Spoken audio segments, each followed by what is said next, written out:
In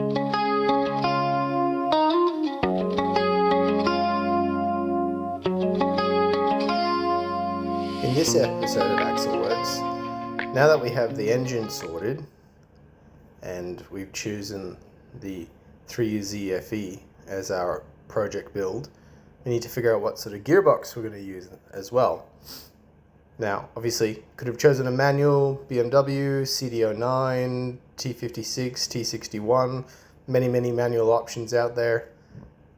I've decided that I would like to have an auto in this car as a bit of a change. I've always had manual cars, and with the rise of the 8-speed gearboxes, so the 8 HP variants, I've ended up doing a bit of research into those ones and have found that the 8 HP 45 will suit my power requirements and outputs as it is from stock from factory.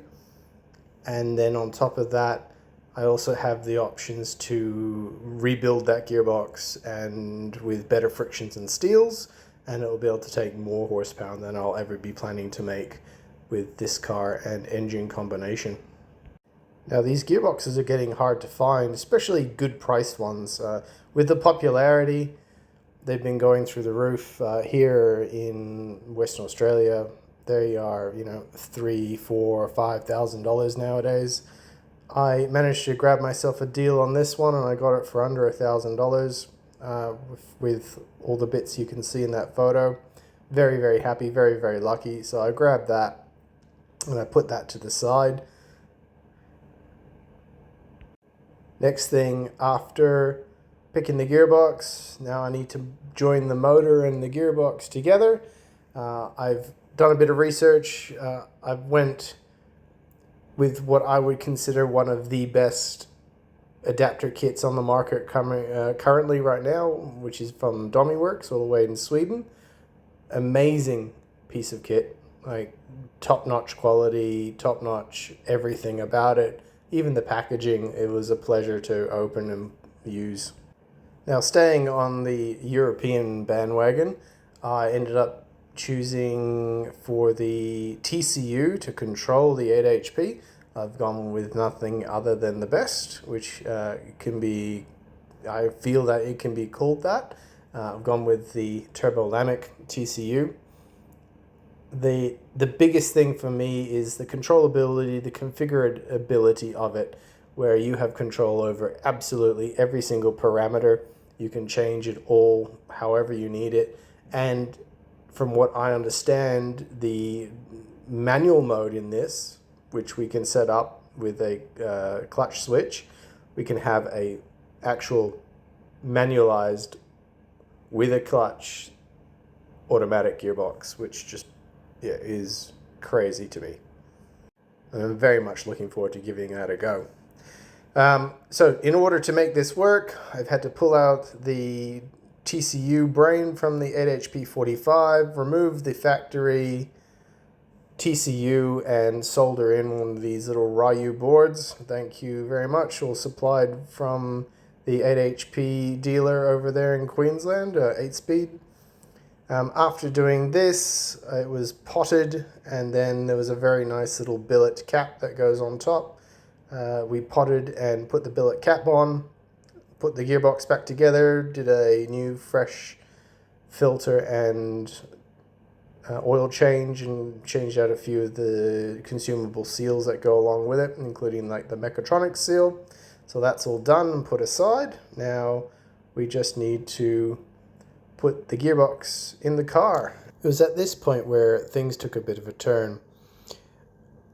Up until this point, I had no idea whether this engine would ever fit, whether it would poke through the bonnet, whether the sump would be in the wrong place, like the completely wrong place, whether I would have to make a new subframe. I had no idea. This other car popped up. Now, it was a crash damaged car.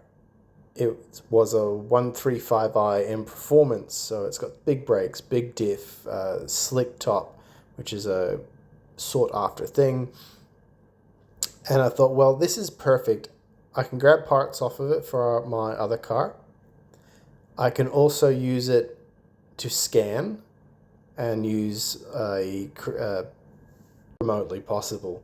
I've only, as I said before, only used my eyes and some very vague internet pictures to say, I believe this fits in there.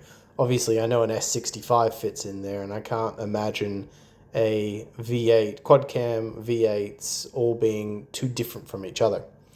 So, took the punt, got that car, scanned the engine bay, and as you'll see in this video, I also then scanned the gearbox relative and to where it is in the 3UZ. factory place.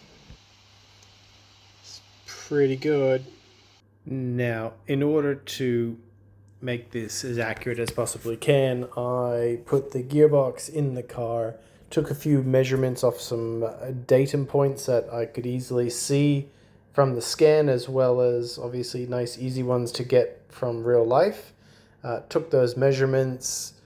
Then once the scan was complete from the gearbox and the engine bay, I put those two scans together, and that gave me my base reference for I'm going to call it my virtual engine bay, to see if this engine would actually even fit in there. And it fucking fits so well. My biggest problem is obviously I'm waiting for a different sump because that interferes. I have a rear sump coming and I need to read. This also posed a problem. From the scan, obviously you could see the sump was going through the factory subframe. I wasn't about to make a fully custom subframe.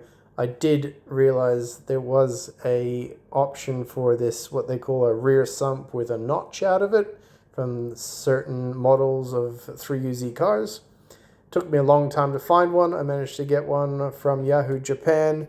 It took an extraordinary long time to get here, so I was sort of stuck in virtual land with my virtual car and measuring things and scanning things until this actually arrived. And when Got it home did, tonight. it was My sump is here. I had to test fit it. millimeter perfect. It works. It fits. It clears the subframe. Yes, I do need to move the gearbox back probably another inch, but that's easy enough to do. And then I don't need to do any welding, no nothing. 6 months of planning. There's clearance to everything. Fuck yes, this V8 build's gonna make a goer. If you like what you're seeing so far, drop us a comments and subscribe. That'd be great. See you in the next one.